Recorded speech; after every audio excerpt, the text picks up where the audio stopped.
This podcast is a member of the Place to Be Nation family. Visit us at placetobenation.com, the only place to be in your pop culture world.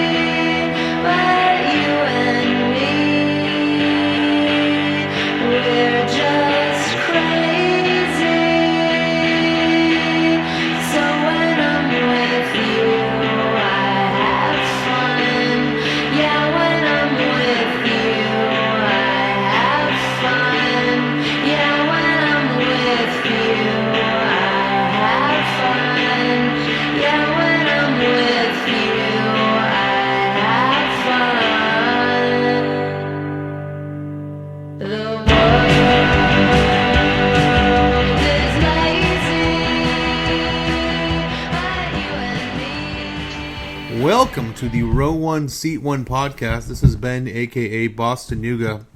I have had one hell of a weekend, and in a week, I'm going to have one hell of a weekend as well. First, I'll talk about my last weekend, and I couldn't have a better guest on to talk about it because he made the 1,350-mile drive. One of the very few people who made the drive along with me. Well, he didn't drive with me, but he made the loop with me as well. I have Chattanooga's very own Jaden Newman. What up, El Numero Uno, Ichiban number one. Hey, buddy. What's up, man? I strategically had had Jaden on now because Scenic City Invitational and Crux and Southern Underground Pro are coming up the first weekend in August, which is rapidly approaching, and Jaden Newman is a star of that weekend. But first, let's a little bit talk about the weekend that just passed because y'all want to talk wrestling road trips and y'all want to talk about making towns. Man, Jaden and I made some towns this past weekend, didn't we, buddy? My God, 26 hours total for me. It was ridiculous. I did about the same. I mapped it out. I did 1,350 miles on my car. Jesus. It was I love my baby. My baby's hurting right now. She didn't want to go to Walmart today. That's all I'm saying. My God. Well, she needs some time to rest too. She needs some time to rest. I'm very glad that the Scenic City's in Chattanooga because if it was very far away, that would just be a long trip coming up. But me and you and only a few other people did the loop of St. Louis Anarchy and Wombat Wrestling and Game Changer Wrestling. Wombat Wrestling was in Tullahoma, Tennessee. God bless it. And Game Changer Wrestling was in Nashville, and that was a Friday, Saturday, Sunday loop. And how was your weekend, Jaden? It was a lot of fun. That drive to St. Louis, we ended up waking up at I think about 4 o'clock. So we were way early. Like I was thinking that we had to go through St. Louis and all that. No, not even close. Alton, Illinois. Yeah. So we get there before even the people that own the venue get there, and like. They like look at us and they like knock on our window. They're like, "Y'all want to come inside?" We're like, "Well, we would love to because we've been sitting here for like an hour." So they let us in. We're there before anyone else, and like it kind of gave me a chance to go into the Spalding Hall and like just scout it because the ring was already set up. So to be able to like go into that venue, like such a cool venue, by the way, like custom made, custom designed for wrestling. Could not have a better wrestling venue. I did just the opposite. I got done with my work at about 1 o'clock in the afternoon and said, man, it's about 7 hours till bell time. It's about 7 hours on my GPS to make it to St. Louis. What the fuck? I'm going to drive. And I just drove like a bat out of hell because I wanted to see you make your debut in St. Louis Anarchy. And I had about 10 friends in St. Louis who've been egging me on to come. And I'm a crazy manic person. So I decided to drive to St. Louis on a whim. I got so pumped when I saw you. I said, "Holy shit, Ben's here!" I knew the night before you had talked about it, you're like, "Man, I really wish we could, like, I could go." I was like, "Oh, it'll be live streamed, whatever." Fuck, you showed up. I was like, "Damn, Ben's a trooper." I'm not a smart person, and I didn't pay for it Saturday, but I paid for it Sunday. Like Saturday, because I didn't sleep because I had Ava all day Saturday. Yeah. So like I was on zero sleep because I got home in the morning and then like I picked up my daughter in the morning. So just like sleep was not a thing. And I just sustained on caffeine all day Saturday. And then Sunday I sustained, like I slept Saturday night and I got about 6 hours of sleep. But my body tasted that sleep and was just like, we want more. God bless. And just like, what do you mean we just can't sleep for like 10 more hours? Like this can't be a thing. So like I think the worst thing I possibly could have done was give my body about 6 hours of sleep, because then like Sunday I was just a freaking zombie because I had like tasted the sweet nectar of sleep and I couldn't give myself more of it. So yeah, St. Louis Anarchy, you wrestled on the show, and just really cool venue, really well informed crowd, like just a smart crowd, like but not smart like snarky smart like cheered the baby faces, booed the heels, like knew their storylines, knew the people they were rooting for, cheered on their homegrown people, gave you one hell of a reception. They were very welcoming, and that shocked me. They're definitely a crowd I feel that'll let you know if they don't like what they're seeing. So I was happy that they didn't, boo me out of the building or tell me like my shit stank.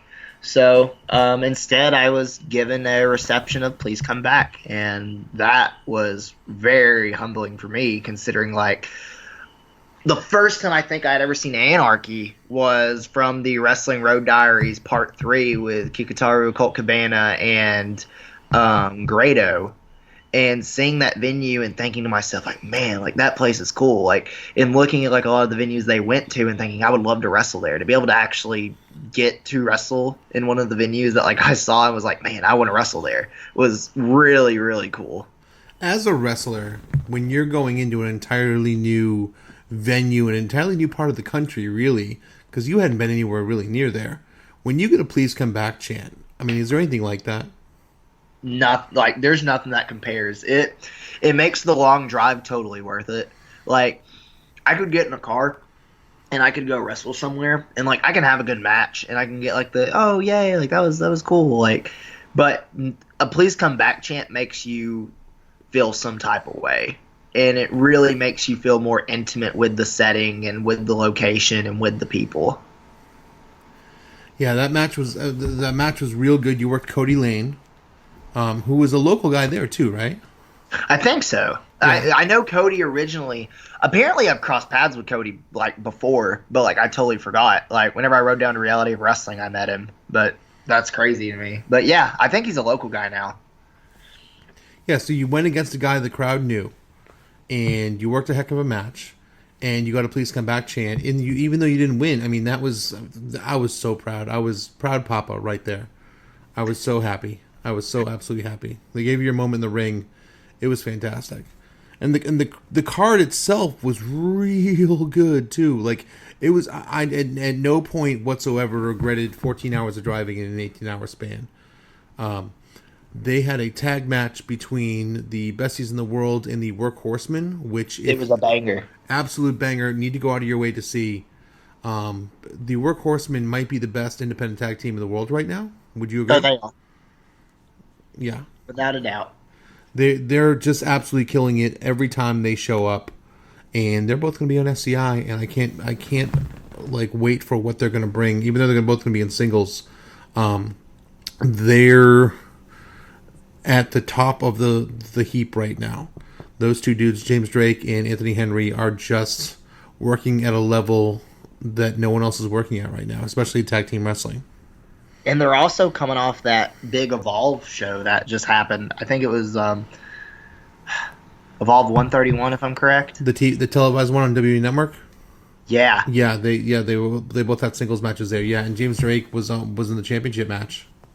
Yeah, and was announced by Paul Heyman. Amazing. Yeah, that guy deserves everything he gets too. Absolutely. So those were great matches.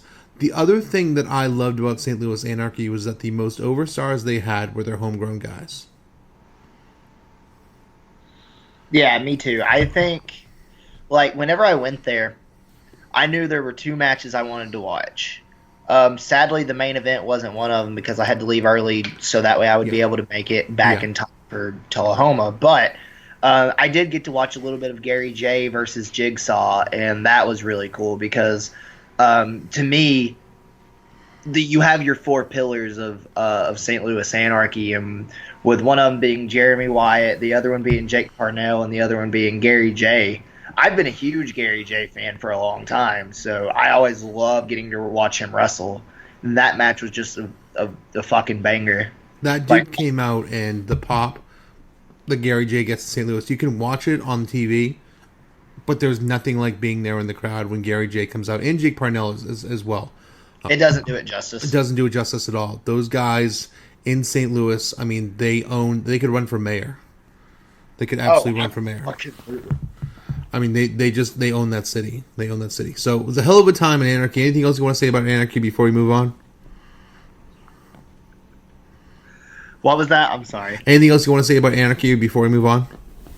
I really had a good time, and I can't wait to come back. It was, like I said, it was extremely humbling to be able to wrestle in a venue that I had seen and wanted to wrestle in, and it was extremely cool to go there and just click with those people. And plus, the pizza was fucking bomb. Unbelievable pizza. And I'm not even a pizza guy. Unbelievable pizza. And the beer was like $6 for a pitcher. I know you're not a beer guy, but yeah, just trust me, that's a good price. Got you. I'll trust your word. Trust my judgment there. Trust me. Yeah. Good pizza and beer. Well done there. Well done. And then the next day was Wombat. Did you Wombat Wrestling? Put on by, now we can reveal it. GCW put this show on. They didn't really tell anyone what it was about. Did you know what the hell was happening before you showed up to work on the show? Fuck no. I legit showed up and I was like, this is going to be a fucking day. Because I showed up for the Joey Janela seminar first off, and that itself would be everything you thought it was. And I'm not saying that in a negative way. It's fucking Joey Janela. Like, I heard all the shit talk and I loved it.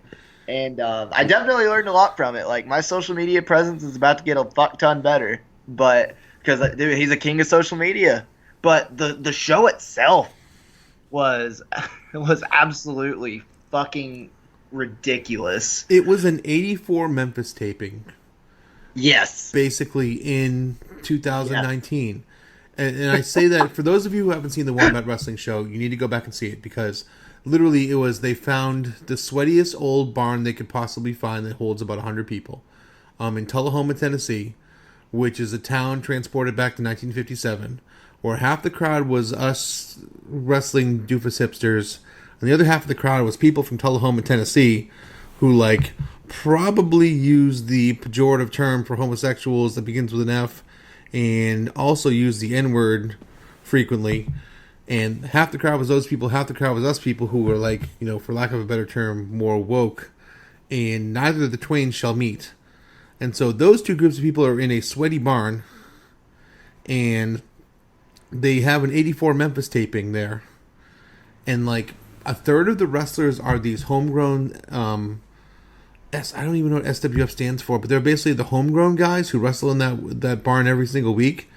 Yeah. And they're not good at the wrestling, but they try real hard. And they like to bleed a lot. So they're like peppering these dudes in with like GCW guys who are real fucking good at wrestling. And like guys like you who are like real fucking good at wrestling. And like established indie guys. And then there's like Tony Deppen versus a guy named Mr. Walk It Out. Who just is a dude who looks like, for lack of a better term, a drug dealer. And then there's these two guys who just had a bloody ladder match who look like drug dealers. And they just had the bloodiest ladder match you could possibly find and looked like they were fighting over the last bit of meth. I'm sorry. It's fucking true. Look, the first thing that got me pumped up whenever I was watching that ladder match was the fact that one of them came out to Disturbed and the other one came out to Godsmack. Okay, what was the first spot in that match, by the way? Do you remember? Fuck, I don't even remember. All I know was you want to see some blood, and I went, fuck yes, I do. Dude in black wife beater took out a switchblade and started stabbing dude in white wife beater in the head. No shit, that's what happened? That's what happened. Took out a switchblade from his pocket, a black switchblade because it was right in front of me, and started cutting up the other dude with a fucking switchblade, and just started cutting him open like a fucking Thanksgiving turkey. I fucking love professional with a wrestling. switchblade. I love it. And they bled like stuck pigs. And there were these matches, but then like mixed in between was like 84 Memphis squash matches. Like in the first 45 minutes of that show, there were 10 matches and 5 promos. Yeah. I mean, legit. Like you had a squash match with Jimmy Lloyd where you actually got some shit in, but then Jimmy Lloyd squashed you, which that's fine. No, yeah. That's fine. I mean, Get it your name sets out the there. table for me and Jimmy to work another time, and honestly, I can't wait fucking for it. Get your name out there, whatever. They had a lot of other local, higher level indie guys work kind of squashy type matches. Like Cabana Man Dan worked Nick Gage. And it was a squash match, but Cabana Man Dan got some of his shit in. Cool. And Cabana Man Dan gets to say he fucking worked Nick Gage. God bless it. God bless it, Yeah. But then they had and then the second half of the match was kind of like longer matches, but it was matches like Doug Gilbert versus Mance Warner in like the most old school Southern match you ever seen in your life, or like Tony Deppen versus Mr. Walk It Out, and then Tony Deppen later came back against Bill Dundee, and Bill Dundee's 75. Yes. And Tony Deppen bumped around like a pinball for Bill Dundee and had a perfectly serviceable match with Bill Dundee, which involved a lot of punches to the face. And it was way better than had any right to be. And it fit perfectly in this show. My favorite, and that's the thing that was with that show, and I don't think a lot of people got it. The first half of the show was setting up for what you need to expect going into the second half. It was to set the table, so that way whenever you got to the tail end of it, you were in. It was like a secret joke, but by the end of it, you're in on the joke. Yeah.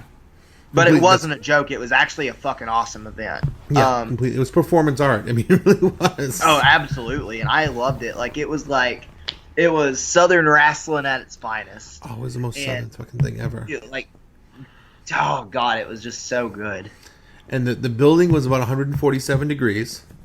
Yeah, hot to the as point hell. where it was 90 degrees outside, and we were at intermission. We just stayed outside because it was way cooler outside than inside, and it was just it was everything you expected out of Southern wrestling, and wooden barricades and to the point where they had a ladder, but it was like a painter's ladder, not one of the ones with the two sides on it and the thing in the middle, but one of the ones that is just a straight up ladder.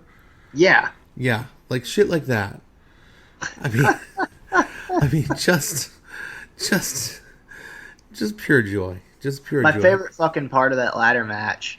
So, there were 2 things that really got me, or 3 things that really popped me during that whole show. One was whenever GQ the guy in the black tank top, he couldn't get the ladder open because it wasn't like a regular ladder. It was one you had to fucking pull out. So, he can't open the damn thing, and Max Recon's over there having to wrestle the damn ladder. And it's fucking gold. I'm horse laughing over there at the door.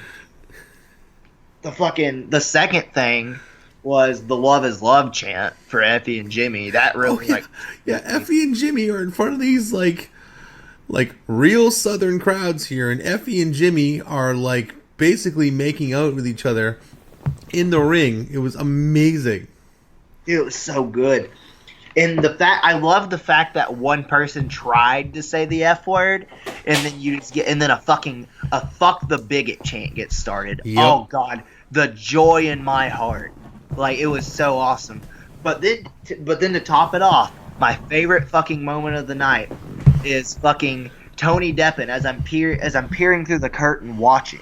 Tony Deppen looks our way and he goes, I'm gonna kill this motherfucker, or I'm gonna kill this old motherfucker. And he runs and takes 2 fucking boots in the corner from Bill Dundee, and it's 1, 2, 3. Yeah. I fucking horse laughed. It was so fucking good. It was perfect. It was absolutely perfect. It was just wrapped in a bow. Just a Southern wrestling show wrapped in a bow. Yeah. Oh, it was just so great, and it was only an hour. It was an hour and 20 minutes away. It was just a wonderful drive too. Yeah. Then the next day, GCW came to fucking Nashville. That show is fucking nuts. It was basically S.U.P with even more of my favorite workers. Yes. Yes. And a little crazier. I mean, a lot crazier. Because there was like a board of cans and a gusset door and like a million chairs broken and a million doors broken throughout the car and shit like that. And good amount of blood. So it was a good amount crazier. But it was also like, I mean, there was a Tony Depp and Rich Swann match, and like Nick Gage was there, and Janela was doing crazy Janela things, and like, so it was like you had stars. Yeah. But it was basically the vibe of a sub crowd was still there. Oh, absolutely. That was the thing. Like, it was very much a SUP vibe, but like with some added new faces and even some returning faces. It was great. Like, honestly, to me, it was great to see. It was great to see Carrie and Nick back there. It was great to see fucking AJ there. It was great to see Mance there again. Like, it was good for that to me because it was cool to have some of the original SUP guys back. It felt so fucking good. But another thing I loved about that card, one, I just want to say Tracy Smothers is a fucking national treasure. Tracy Smothers cut a 20-minute promo. Like, and that was the fucking match. And I was like, man, I fucking love this. Like, nothing is going to beat a Tracy Smothers match. Like, I got in the car because Cheyenne, who, if y'all don't know out there, is my girlfriend. She dropped me off because she didn't get a ticket in enough time, and she went and hung out with her family while I was there. So I get in the car, and she's like, well, how was it, babe? I said, well, baby, whenever we get home, we're going to watch a bunch of Tracy Smothers, and I'm about to introduce you to something. It's so weird when, friggin', who did you wrestle? I'm drawing a blank here. Oh, Nate Webb? When Spider Nate Webb is in a wrestling match, and his intro is by far the second coolest intro of the match. Yes. Because Tracy Smothers had a 20-minute promo. We're not even cool. I don't know if cool is the word, because Tracy Smothers had some language that I didn't necessarily appreciate. But the second most notable thing of the intros, we'll say that. Yeah. Like, because Tracy Smothers just went fucking off. Including trying to start an incest is best chant. Dude, it was so good. Which I was one of the people chanting it because oh man, even if I don't believe in it, in that time and place, I was a damn firm believer. Jesus Christ. Yeah, Tracy's. Do you realize we saw Bill Dundee and Tracy Smothers in the same weekend in 2019? It's fucking wild. Wrestling is so fucking weird. Wrestling's amazing. Wrestling is amazing. God bless the people at Game Changer Wrestling who brought us that absolute wildness. Yeah, thank you, Brett Lauderdale. Thank you, Brett Lauderdale. You're a wonderful man. Drinks on me. I think Joey drank on me the whole week, too. All right, well, we recapped the weekend. I'm going to do a little promo here, and then we're going to get to the career and life of Jaden Newman and the week that you have coming up. So over the Place to Be Nation pop feed, the Sarcastic Four continue their look at 1971 with the second three-part episode of Marvel Age. On the 9th episode of Laugh in Theater, Andy's joined by J. Arsenio D'Amato to do a live watch of the 2005 comedy 40-Year-Old Virgin. On the 31st episode of Songs of Friends, Stephen Kelly, you know Stephen Kelly, right? Yeah. Yeah, they talk Gin Blossoms and DMX, as one does. Jesus Christ. The Hard Traveling Fanboys continue Spider-Man month with a look at the 2002 Spider-Man movie. DC4U continues a celebration of Superman with a look back at the pilot episode of the TV show Lois and Clark and pay tribute to the late Eddie Jones who played Pa Kent. Pop Goes to the Movies with Andy and Mirandia continue to discuss Toy Story 4 and Men in Black International. Glenn and Alana are back with a new spectacular review of Stranger Things Season 3. The Great Debate number 6 finds Andy joined by Nick Duke, Jordan Duncan, and Scott Criscolo. The Greatest Song of the 80s tournament continues. There'll be 6 posts today for round 1. You can get in the action on Facebook by searching PTBN Greatest Song of the 80s tournament and liking the page. On the Place to Be Nation Wrestling feed, I had 2 episodes last week with Dominic Guarini and Tony Deppen. On episode 130 of Main Event, Scott, Nate, and Steve are joined by Sheriff Pete Schermacher. You're going to see Pete next week. To talk New Japan, G1 Climax, AEW, Impact, Evolve, and much more. And Chris and Devin Hales are back to bring you a same-night review of Extreme Rules 2019. In the latest episode of PTBN Podcast, JT and Scott welcome Tim Slomka to the mothership as they talk the MSG house show of October '89. Don't miss the pilot episode, no ECW Focus Podcast, Extreme Three-Way Dance, where JT Rosero, Jennifer Smith, and John DeMano review the concept of the show and what is to come. On PlaceToBeNation.com, PTBN's tribute to 94 is off and running with a brand new piece on Woodstock 94, as well as a piece where JT looks back at Bob Backlund challenging Bret Hart for the WWF title and Superstars. Also, excellent Network Adventure Team is back with a look at Black Saturday from '84. Check out our social media pages and message board at bigelow34.proboards.com, or information on joining our GWE pay-per-view and TV match ever project. Get in the conversation today and start researching your list. All right, Jaden Newman. You've had quite the career even though you just turned 21. You started when? I started when I was 14 years old. Dear Lord. What goes through the mind of a 14-year-old that says, yeah, this is what I want to do? Not a fuck ton whenever this is all you wanted to do. So, hopes, dreams, everything that I wanted to get out of professional wrestling, just like I had so much that I wanted to do, and like it was so cool to be able to finally get to step in a ring and just train. Like it was like one step closer to like this big huge dream that I get to live now, luckily. And it was a lot, because you gotta think, like, at this point I'm 14, I'm going into high school my freshman year, which is honestly the most like critical of your high school years, I would think, because like you're still growing, you're going through puberty, you're trying to understand yourself. But I think at that point, I had a pretty good idea of who I was and who I wanted to be. It sounds wildly irresponsible to actually like take the money of a 14-year-old and train them, by the way. Are we going to get into that yet? I shoot, brother, shoot. Oh, my God. So, okay, for those that don't know, I was originally trained by the Nature Boy, Paulie. Go for it, brother. So, with that, I trained under him, and I'm not gonna fully shit on him. I he will. did.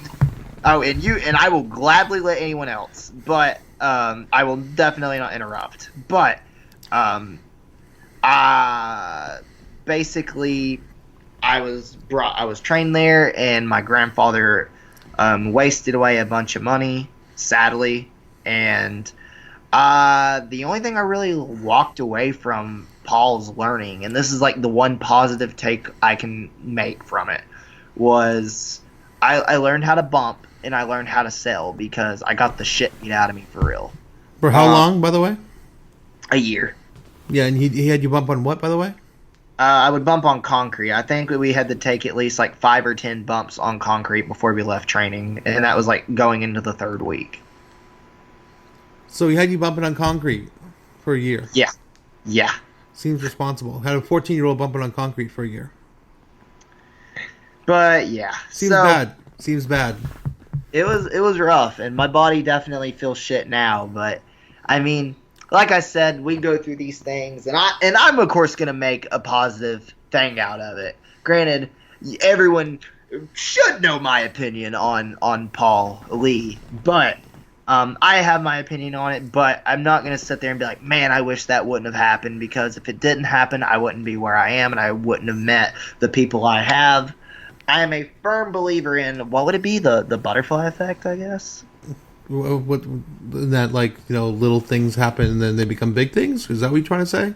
Like if you, like, if I wouldn't have trained under Paul, I wouldn't have eventually gone on to meet Chip Hazard, and then I wouldn't have eventually went on to meet Carrie Awful, and like things like that. Like, okay, if I wouldn't have taken one step in my life to do towards something, I wouldn't have been able to do what I've done. You know? Well, let me fucking shoot here for a second. Go ahead. Paul Lee is known in this area as the fucking scum of the earth. He's tried to screw a ton of people out of money. I was once at a funeral at one of his former workers where everyone there is crying at the person, and Paul Lee gets up there and cuts a 20-minute promo about how great Paul Lee is. Wow. Oh yeah, I didn't tell you about that. No. Oh yeah, I need to hear this. he cut a long promo about how wonderful Paul Lee is at a funeral of someone. Yeah, talked about how great and wonderful Paul Lee is at a funeral. Now, I had already formed an opinion of Paul Lee at that, but I was seeing red at that point because he was one of my best friends. He was actually the guy who did my wedding. This guy died tragically in his 40s. Everyone there was shocked and miserable and in absolute horror as the horrible way this guy died. And Paul Lee gets up at the funeral and cuts a Paul Lee promo. God bless. Yeah. Let me make it clear. Yeah. I can only imagine. Yep, that's basically what he did. Oh my God! So I have this new thing that I've been doing, and I do it on road trips and with my friends. So we take lyrics of songs and we just we sing the song as Paul Lee. It's fucking gold. We did one for Stan by Eminem, and it's fucking amazing. You know he's running for mayor. He like tricked up his car and he's running for mayor. He's going to get maybe 10% of the vote in Ringgold, Georgia, which is a backass part of the state too. He's running for mayor again.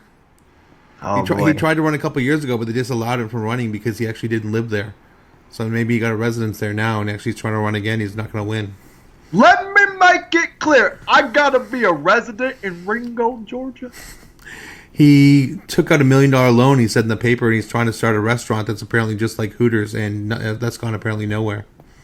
Is it Wooters? Looters. Wooters! Oh, yeah, the Paul Lee Chronicles. I'm on a podcast here. I need to, whatever. I don't give a shit. Yeah, so you were trained by Paul Lee, and he taught you how to bump, and that's literally all he taught you, right? Yeah. How'd you get out of that fucking miasma there? Where'd you go from there? Well, if you honestly want to know how I got out of that whole scenario, y'all can thank. If y'all have ever seen local Chattanooga wrestling, y'all probably heard the name Johnny Rock. If it wasn't for Johnny Rock, I wouldn't have gotten out of that situation. He was a guy that pretty much said, like, you need to go elsewhere because he's literally just going to keep taking your money and not ever let you see actual in ring. You're just going to keep doing squats on the wall. You're just going to keep bumping on the floor. You're just going to keep being a bump bitch for everyone in the ring if you don't leave. And I don't want that for you because you have potential. And that was nice coming from Johnny at that time, because I remember I would just leave training. I would be crying because I thought I wasn't doing well enough. But then I realized I was just being done wrong. So once I left, I ended up finding Chip Hazard. And Chip is a local Chattanooga guy. He tags with Talon Williams, and they are the Movement together. And I would go train in a church gymnasium, and I would do that, I think Wednesdays or Thursdays every week. And whenever Chip said I was ready for my first match, I had my first match, which also, by the way, I should probably throw this in there. During this time, my grandfather, his name's Bud Higdon, or we like to call him Grandbud. Grandbud. Yeah, one of the best men alive. He had a plan to open up a wrestling show, and I had no idea of it. And the idea was for it to be a place for wrestlers that were not getting opportunities, whether it be in the area or elsewhere, to be able to hone their craft and have a home and be able to train. And, of course, a lot of it was made so that way I would be able to wrestle, because nobody would probably book a 15-year-old at that time, and he wanted me to be able to get in my reps. So that was essentially how TWE was started, which is where, of course, I have spent a lot of my career. God bless that man.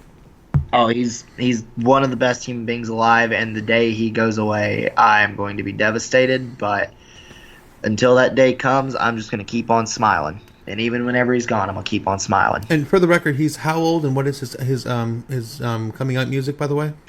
I think he's 82, and he's coming out to fucking Let the Bodies Hit the Floor. Yeah. Yep. 82-year-old man comes out of wrestling shows to let the bodies hit the floor. So just put that in your minds when you try to picture an 82-year-old man coming out to let the bodies hit the floor. And his fucking Titantron is his head on the Godfather. It's fucking gold. And he requested that. The story of him requesting it's my fucking favorite too. God, it's so good. He fucking he walks up to Skunk Rocker, or better known as Kyle Guthrie. He's our sound and tech guy. He walks up to him making videos, and he asks Grandpa, he's like, well, what do you want for your video? And he goes, I won't come out to let the bodies hit the floor. And Skunk just goes, well, okay. Well, what do you want your video to be? He's like, put my head on The Godfather. That's all he told him. And Skunk goes, well, what the fuck do I do with that? So he just did just that. And he shows Grandpa, and Grandpa goes, that's it, and just walks off. Can we take a minute, by the way, to put over Skunk? Because Skunk has found his way in video production and has become one hell of a video editor, and the stuff he makes for TWE is fantastic. It's fucking amazing. And I will honestly say, if it wasn't for him, TWE's production wouldn't be as good as it is. So I am extremely thankful for Skunk and all the work he puts in. And I really hope he hears this, because right now he's going through a pretty rough time. So I want Skunk to know he's appreciated. I'm proud of him because he's really seemed to find his way in doing that sort of stuff. Oh, yeah, absolutely. So anyway, so Grandbud starts TWE, and you're kind of off to the races from there? Yeah, pretty much. I wrestled there solid for a year. I think the first outside TWE booking I ever took was, I could probably go look at the flyer in my room right now. It was the Pro Wrestling Rossville. It was a show that Empire had put on, but it was a benefit for the Rossville Middle School football team, I'm pretty sure. So, I was on there with, guys like Joey, Baby Joey Lynch, Baby Matt Lynch, Tank's old ass. Just so many other people that were there. Ace Rockwell, Sean Tempers, which was cool because that was my first time being around those guys that I used to go watch wrestle at my middle school, Sorry Daisy Middle School. So that was my first outside show, and it was Rossville, Georgia. So I was I was thinking it was big shit. But for the most part, I was with TWE. So at what point do you decide to, for lack of a better term, decide to stop becoming I don't even want to say 40 miler, decide becoming a 10 miler? Yeah. That's what it was. Honestly. Well, it wasn't that I wanted to be one. It was never my goal, but I was kind of at a handicap per se because I was putting so much work into professional wrestling, and this is I hope some teenager hears this or something that needs to hear it. Always pay attention in school and do your work, and don't be a dipshit. Simple as that. Don't be a dipshit, because I was dumb in the aspect of I put all my focus into professional wrestling and becoming better at my craft there than I did actually working in school, to the point to where I was a freshman for 4 years straight. And eventually once we got, and it wasn't because I was stupid, it was just I never showed up and I never did my work whenever I was there. I was just so intent. It wasn't I didn't do my work. It was just my work backed up. So I get to my senior year, and they're like, you're not going to graduate your class, right?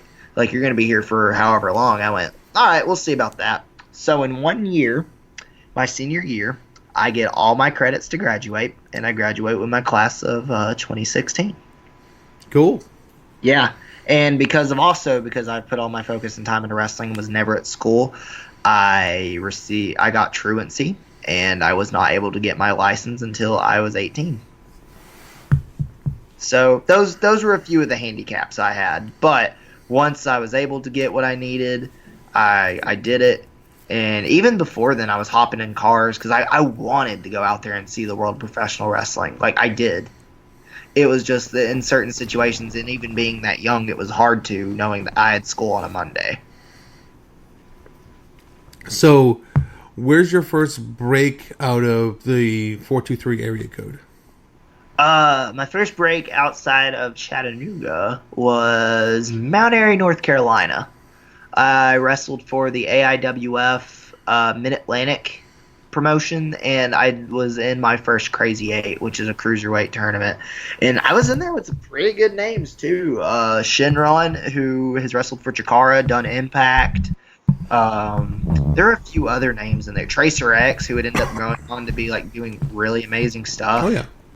I was in there with some good guys from the Carolinas, and you don't even think about it until now. It's just wow, I was really in a good situation. But Yeah, that was my first like really long road trip out of town, and I was like 16, 17, 16.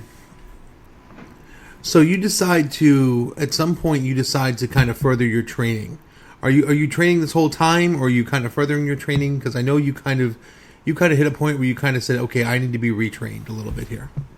Yeah, so I was always training. Like it was every week I was training. It wasn't like I just like was like I'm a wrestler. I have to stop. Like no, like no matter what, I knew I could always be better. Granted, granted the people I was training with, uh, pretty much did the same thing. So it kind of stifled me for a little while, and I couldn't learn as much as I should have been learning. But yes, I ended up getting retrained, and of course, for most of y'all listening, y'all know how this goes. I then met Carrie Awful, and from there on, I've been a Crux Wrestling child ever since. Because I've talked to a lot of wrestlers, and they say, I hit a certain point in my career where I wasn't wrestling people who were better than me. And Oh, I need to go out and wrestle people who are better than me. At what point did you hit that point where I said, I'm only going to wrestle people who are better than me? I hit that in about, I'd say, early 2016, late 2015, whenever I was wrestling guys like Fred Yehai all the time. Sure. Like me and Fred like had like a rivalry like that lasted like at least 3 months, and we were taking it pretty much everywhere in Georgia and around Chattanooga. Like wrestling him really made me realize like okay, I could actually do something with this. And same with wrestling Colby Carino, who's one of my really close friends now, luckily. Wrestling guys like that really pushed me. And even another thing that made me realize like I could probably do a lot with wrestling was my first seminar whenever I went to train under Les Thatcher for a day. Yeah, you're a big seminar guy. Whenever I talk to you, you really preach the gospel of going to seminars. I love it. What do you get out of seminars? What is your thing with seminars? Because you, more so than most, try to go to every seminar under the sun. I like that you asked me that because I actually was having this talk with somebody the other day. Like they asked me, they're like, Jaden, like, why do you go to all these seminars? Like you're already good. I'm like, well, that's the thing. I don't want to just be good. I want to be great. Now, being selective about your seminars, absolutely. Like I've had plenty of shit seminar experiences. Don't get me wrong. Like I went to a Robbie E seminar for Christ's sakes, and it was the drizzling dog shit. Fuck him. This is my second time burying Robbie E today. Fuck yeah.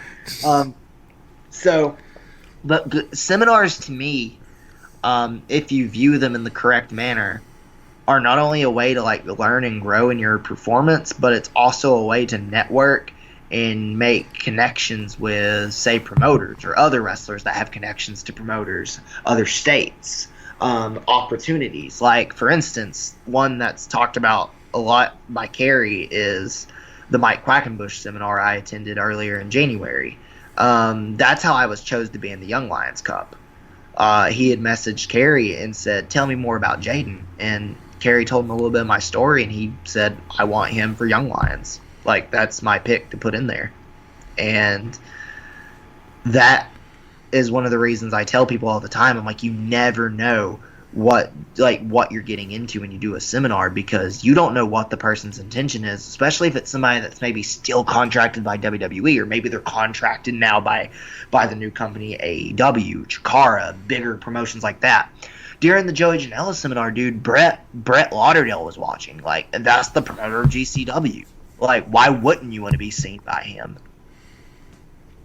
And that's the one thing I love about you. And we've ridden in cars a bunch, and we've talked for hours on end. Your eagerness and your desire to learn, and that's something I hope you always keep.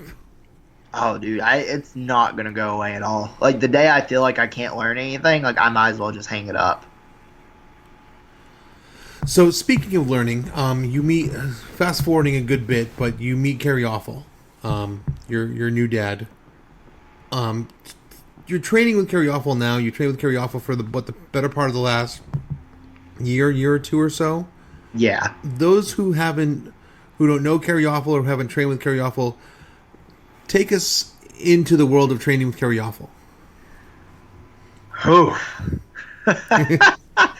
Well, some of y'all may have a tendency to know that Carrie can be a bit passionate about professional wrestling, which is where I honestly grew to be more passionate myself. You also, if you don't know Carrie, you need to know that Carrie is crazy as fuck.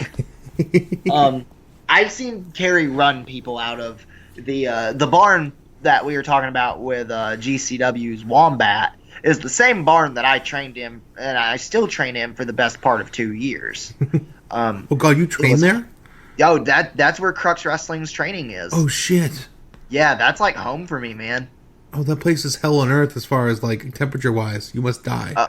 Yeah, it's hot as hell. The ring fucking sucks, but I loved it because it was like so nitty gritty, and I loved that atmosphere. It was just down home Southern wrestling where like we could get really sweaty, and I would learn all this technical wrestling, and I would learn about like character development, and honestly undercarries where I learned a lot of my character, and I came into my own as numero uno el Ichiban #1. Like it all clicked there, and it happened there.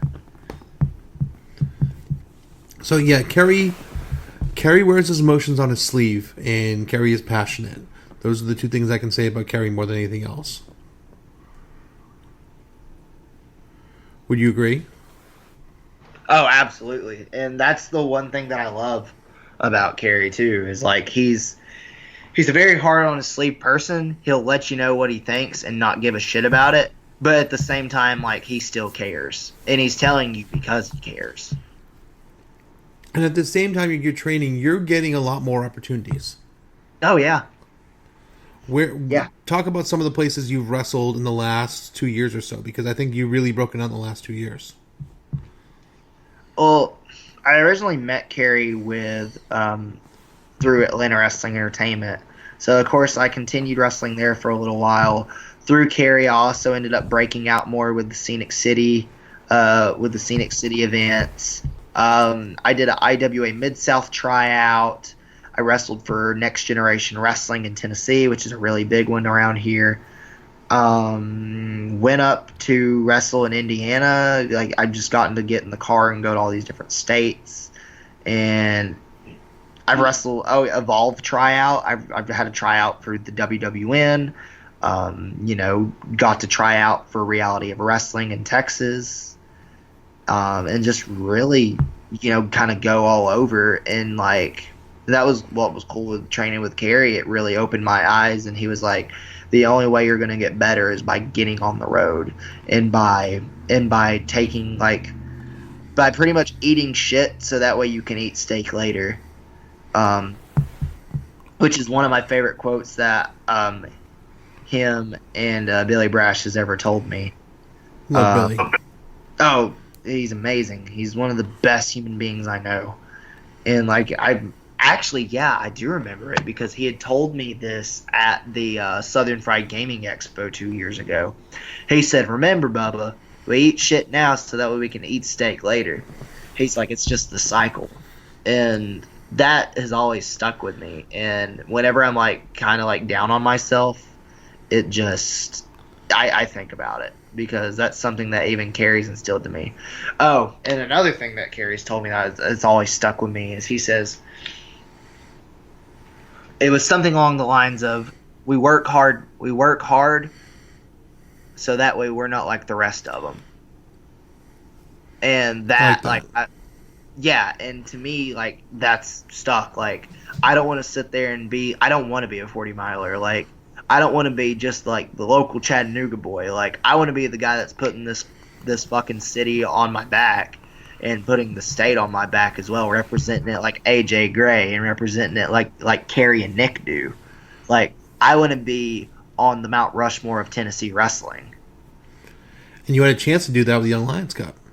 Oh, absolutely, which was another one of the places that, with training under Crux, I was able to be blessed to show up at. And you even made it a little bit far in that tournament too, didn't you? You made it in the second round, didn't you? I sure did. Talk about your experience there, because Chikara is a whole different environment. It's a different beast. It's one of the best opportunities I've ever received, and it really gave me a chance to see what I got. In the first round, I wrestled with Frantic, Airwolf, which if you haven't watched any of his stuff, he's extremely talented. Dude, so good. So good. And Thief Ant. So it was really cool to be in there with one of the ants. But anyways, I kind of came in there with the attitude of, well, honestly, out of the tournament, I was probably the lesser known because I'm the kid coming from Tennessee.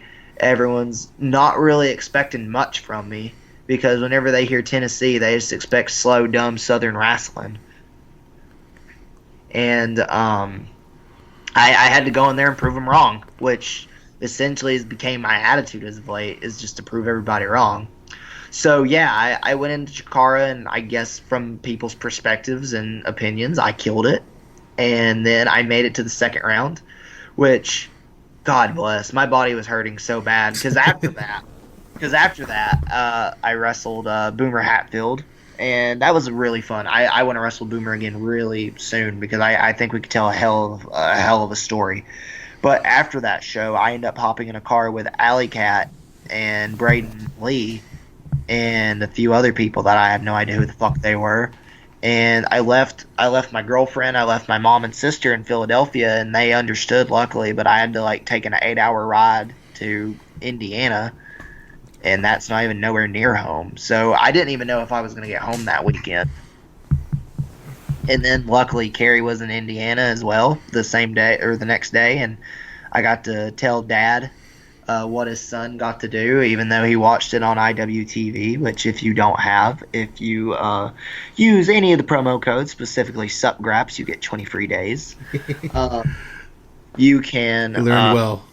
Oh, yeah. You got to plug it, man. I'm trying to work on getting that TWE code. I got to talk to the higher-ups, brother. But yeah, I then rode back with Carrie, and I crashed on his bed, and I got the study tape, and just pretty much I was worn out. But that was my first time of actually being man, that was the first time I ever felt this kind of sucks. I got to experience this with my family for a second, and then I kind of had to go away and go do something else. But at the same time, as much as it sucks, I'm glad that I have the support system I do with my family and with my girlfriend, because if they weren't that way, it would definitely put a strain on stuff. But I'm so thankful that they love me enough to be able to say, all right, go on, do what you need to do, live your dream. You have an amazing support system, and I hope you realize that. Yeah, you have better than 99.999% of people in this business. You have a support system of people who really care about you, not just your family and your girlfriend, but the whole damn city. And speaking of that, coming up, you're on the rise, and you're on the rise, and you're on the rise, and you're killing it in SUP as well. And now coming up is kind of the Jaden Newman weekend. Yeah, it's the proving ground. This is the end of the proving ground series in my mind. Talk about this coming next weekend. I know one thing. What does this mean to you? Oh, God. Everything. And I know it sounds pretty cliche to say, but this is my chance to sit there and show that I'm not just some local kid that they threw into this tournament because they needed a local spot filled. I'm not that local spot to be filled. I'm going in with the attitude that I'm Jaden fucking Newman, and it's time to fucking prove it to everyone that didn't give me the time of fucking day whenever I first started. The people that said that I would never make it to a Scenic City Invitational, because that was true. Whenever I said that in my interview that I put out before Showdown for Parnell, that was absolutely true. Josh Massey, who was a part of the booking committee at the time, straight up looked at me and said, "You don't have it. I don't think you'll ever be in an SCI." So he ain't there no more. I mean, and now I'm going in, so what does that say? Yeah. And I'm not saying nothing bad about Josh at all, but I'm just saying, whenever you sit there and tell me I can't do something, motherfucker, I'm gonna bust it out the park.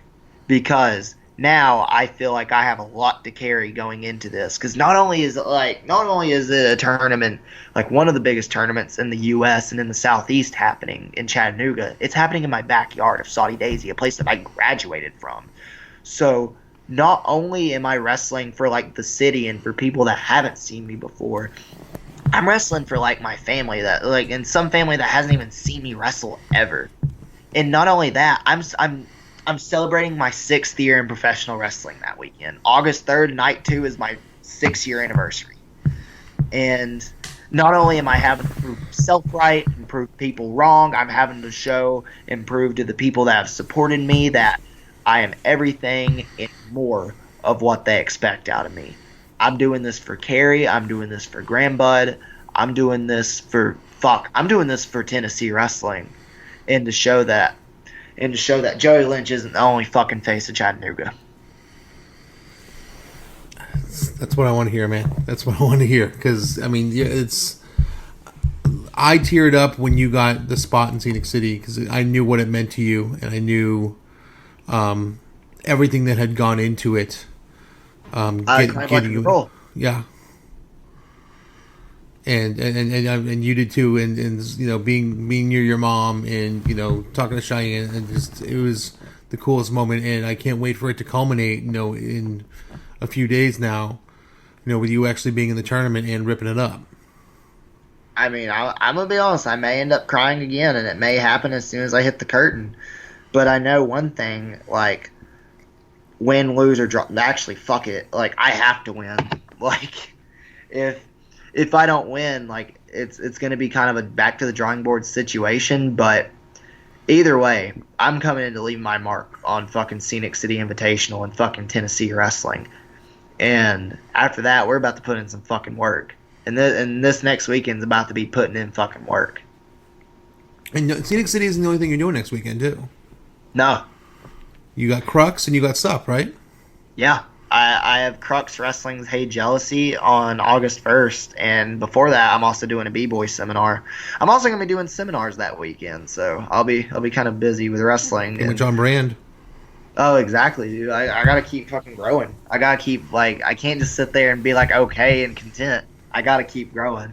So I'm doing the B-Boy seminar before Crux, and then I'm going to wrestle Sage Phillips for the Crux Tri-States Championship. So Daddy's going to be walking in the SDI with a brand new shiny title. And then Sunday you have your long feud finally culminate against Manders. Oh, fuck that prick. He's a fucking cock. He's a cock.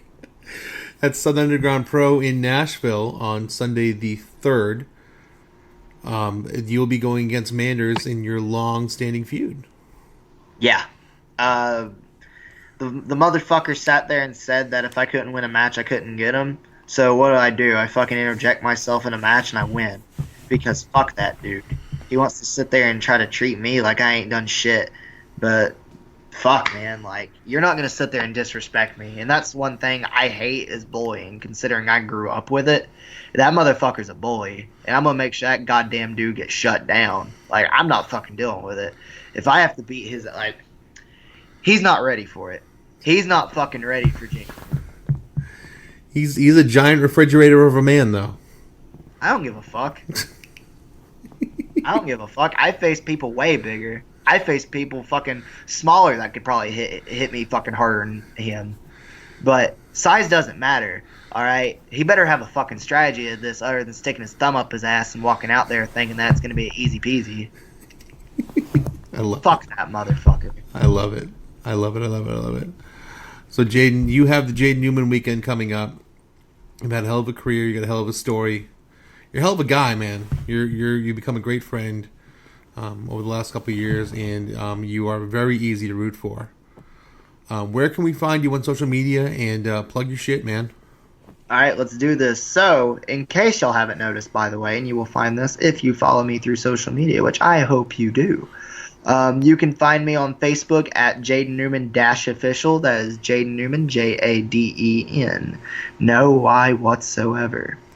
And whenever you follow me, you will see that I have released the first Scenic City Weekend t-shirt pre-order, which will be exclusive to Southern Underground Pro. Everyone knows I'm always ready, and I hope you are too, because the Jaden fucking Newman shirt has arrived. And the pre-order is $25. That's all right. That's great. Oh, but you can find that through You can find that through Jaden Newman Official and on Twitter and Instagram at Jaden for real, Jaden. No Y whatsoever, and no, I am not the female basketball player, so do not fucking ask. So Jaden for real, and do you have Instagram or anything like that? I do. My Instagram is the same thing. It's Jaden for real. Same with Snapchat and all that. You can see me posting dumb things on there. Mainly me working out or me hanging out with my cats and my girlfriend, so it's fun. Seems bad. Awesome. Well, we are rooting for you, man. We can't wait to see you at Scenic City, and you have TWE this coming weekend as well, correct? I do. I have KFW in Sevierville, Tennessee, where I'll be wrestling Sean Hoodrich on Friday. Saturday, I'll be at TWE, and then right after my match, I got to shoot up to Washington, D.C. for Primetime Pro Wrestling, where I can get me another shiny title against that cuck bro killer. That's what, Sunday? Yeah. Sunday Primetime Pro Wrestling. So you got a busy schedule. Jaden, thank you so much for coming on the podcast. Greatly appreciated, my friend, and we look forward to seeing you at Scenic City. Thank you, man. I appreciate you. Thanks, brother. Bye. When you